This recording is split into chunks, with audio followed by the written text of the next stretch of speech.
pero que lamentablemente en su futuro decidió ir a la Premier.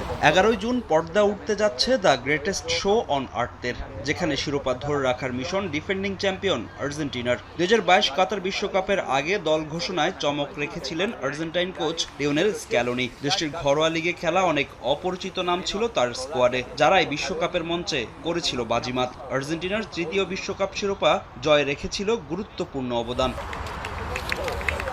2026 বিশ্বকাপের আগে দল নিয়ে আবারও একই কৌশলে আর্জেন্টাইন মাস্টারমাইন্ড লিওনেল স্ক্যালোনি। এরই মধ্যে 55 সদস্যের প্রাথমিক দল ঘোষণা করেছে আর্জেন্টিনা ফুটবল অ্যাসোসিয়েশন। লিওনেল মেসিকে কেন্দ্র করে সাজানো এই তালিকা থেকে 26 জনের চূড়ান্ত দল বেছে নেবেন স্ক্যালোনি।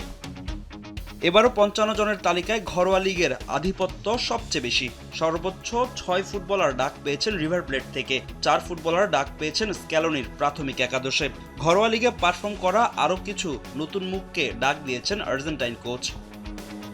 পুরনোদের সঙ্গে ডাক পেয়েছেন নতুন অনেক মুখ, যারা আগে কখনোই ডাক পাননি আলবিসেলেস্তেদের ক্যাম্পে, যার মধ্যে আছেন নিকোলাস কাপালদো, জাইদ রোমেরো ও মাতেও পেলেগ্রিনির মতো তরুণ ফুটবলার, যারা সম্প্রতি নিজ ক্লাবের হয়ে দুর্দান্ত পারফর্ম করেছেন। চেলসির আলেহান্দ্রো গার্নাচো, রোমায় দুর্দান্ত ছন্দে থাকা মাতিয়াস সুলে ও কোমার হয়ে দারুণ পারফর্ম করা নিকো পাজো জায়গা করে নিয়েছেন 55 সদস্যের প্রাথমিক স্কোয়াডে।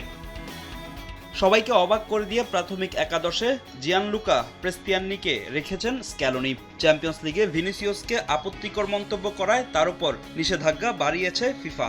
বিশ্বকাপের প্রথম কয়েক ম্যাচ তার না খেলারও শঙ্কা রয়েছে।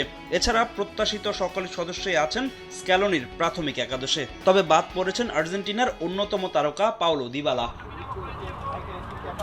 নিজেদের ক্লাবের শেষ ম্যাচ খেলে এজিজায় আর্জেন্টিনার ক্যাম্পে যোগ দিবেন ফুটবলাররা। জুনের শুরুতে যুক্তরাষ্ট্রের কনসাসে বেস ক্যাম্প শুরু করবে আলবিসেলেস্তে।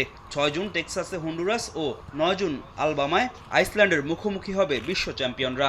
16 জুন কনসাস সিটির অ্যারোহেড স্টেডিয়ামে আলজেরিয়ার বিপক্ষে ম্যাচ দিয়ে শুরু হবে আর্জেন্টিনার বিশ্বকাপ জয়ের মিশন।